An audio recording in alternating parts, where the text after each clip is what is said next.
I am making my rosemary rib roast. It is a juicy, tender, perfectly cooked piece of meat, and I'm serving it with an herby mayo. This is a 3-bone rib roast, 6 pounds, and I'm gonna sprinkle it all over with kosher salt.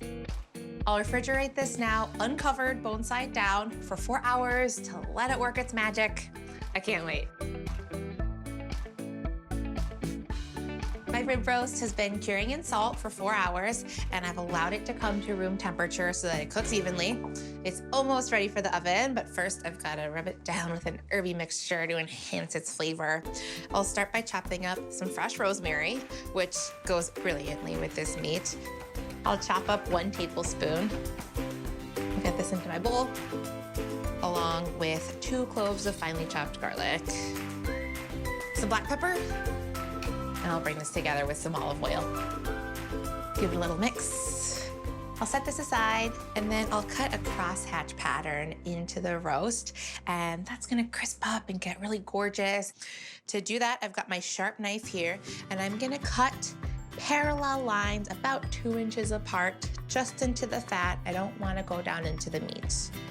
Scoring the fat like this will really help the herbs penetrate and infuse it with goodness.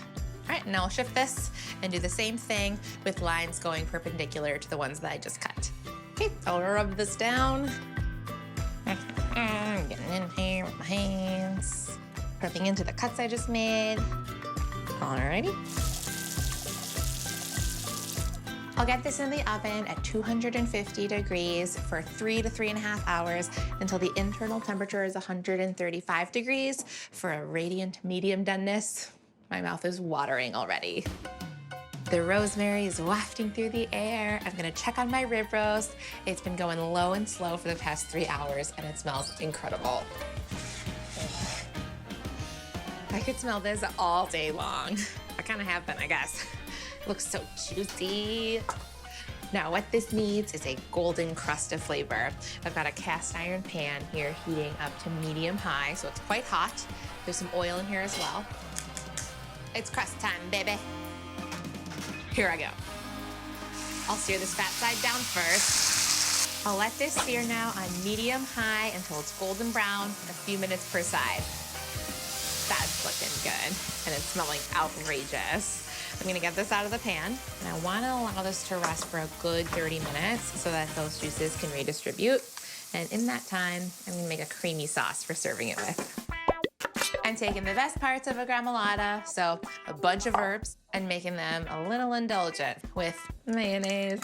And I'll combine it with 2 tablespoons of fresh ground horseradish. I'll zest in a lemon, and loads of chopped parsley, loads of chopped chives. Bring some beautiful greenery to the dish, but also provide that freshness. A little salt and pepper.